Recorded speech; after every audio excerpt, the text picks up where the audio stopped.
कृपा करें मुझ पर भी, जो आपकी भक्ति मुझे मिल जाए।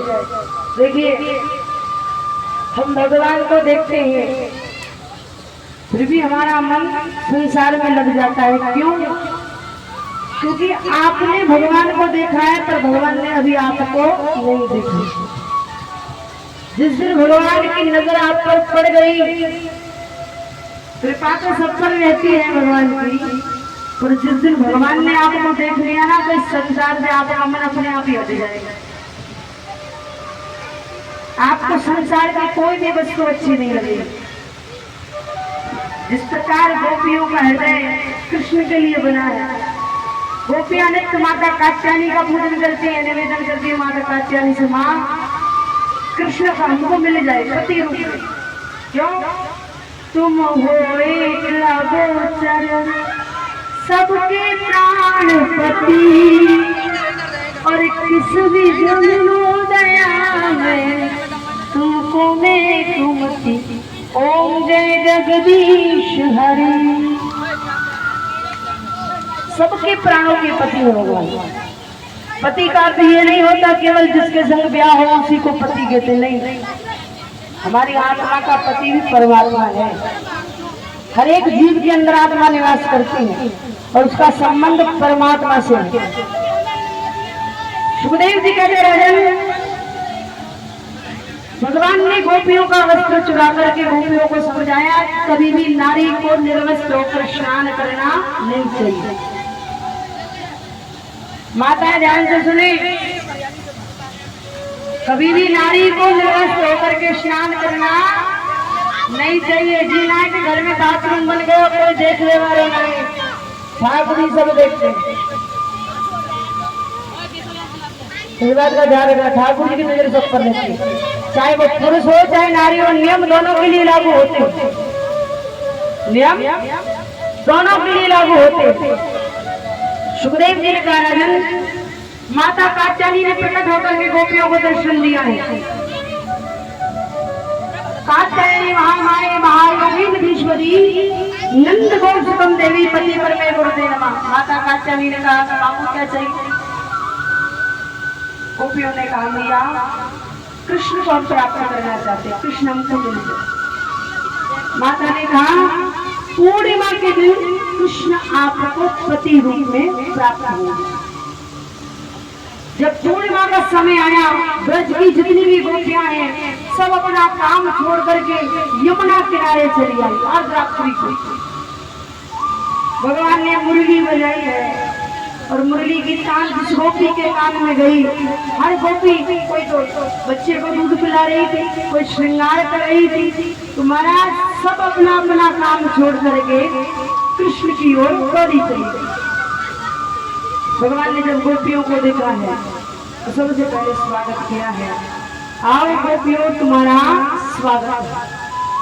अब गोपियां बड़ी प्रसन्न हुई कि जगत का परमात्मा हमारा स्वागत कर रहा है। कितने बड़े भाग्य की बात है कि भगवान हमारा स्वागत कर रहे हैं।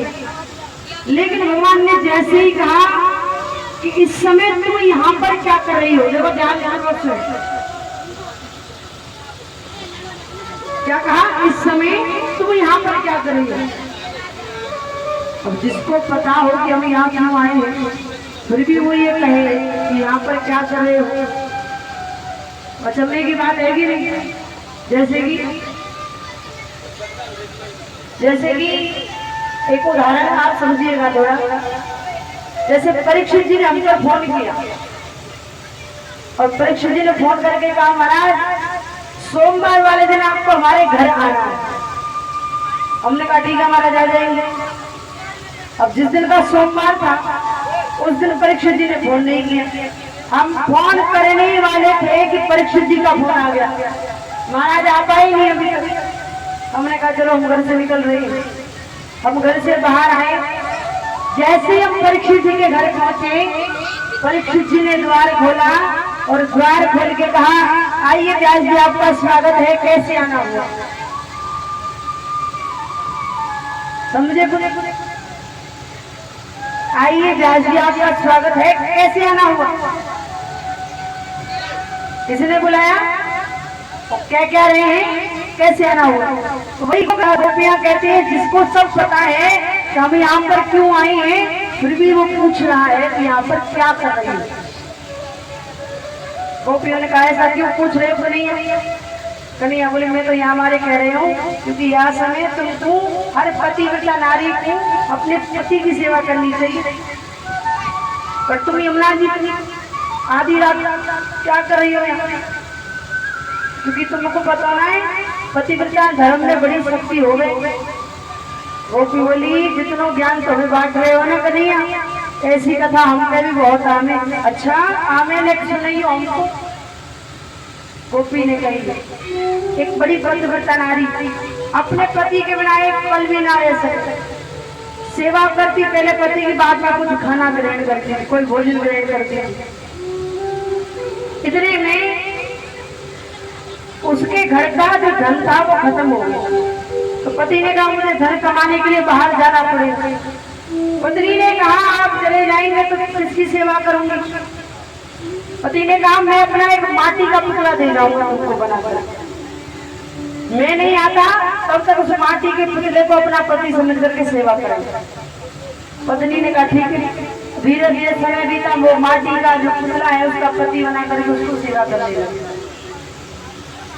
एक दिन समय ऐसा आया कि वो द्वार बंद करके और अपने उस माटी के पुतले का जो पति है उसकी सेवा कर रही, और उसी समय उसका पति भी द्वार पर आ गया।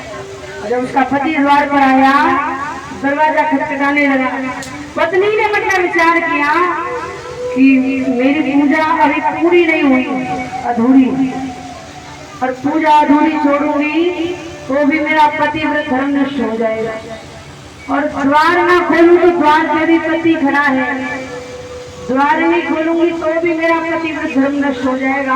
अब मैं करूं तो करूं। गोपियां कहती कन्हैया बता, वह गोपी को कहा करना चाहिए? कन्हैया ने कही अभी कोई पूछने की बात है? अरे जब पति नहीं था तो मजबूरी थी उस माटी के पति की सेवा करना, और जब असली पति आएगा तो द्वार खोल, और जो पूजा बची है वो अपने माटी के पति को छोड़ के अपने पति की कर ले। गोपी ने कही आज तक हम जाकी सेवा कर रहे हैं, वो सब माटी के पुतले हैं। कोई ऐसा है जैसे हमें यहाँ चांदी का हो, और आज हमको परमात्मा मिलो, आप मिले, और तो आप हमसे कहते तो पति की सेवा करो, तो माटी के पुतले की पति की सेवा करें या पहले आपकी सेवा करें? भगवान बोले मैं तो तुम्हारी परीक्षा ले रहा था, कहीं तुम कच्ची तो ना, क्योंकि घड़ा यदि कच्चा रह जाए तो पानी भरने के योग्य नहीं रहता। अब गोपियों ने कहा परीक्षा हो गई? बोले हाँ हो गई। अब भगवान ने गोपियों के साथ में रास रचाना प्रारंभ किया। रास रचाते रचाते गोपियों के मन में अभिमान आ गया, राधा रानी को मान आया और गोपियों को अभिमान।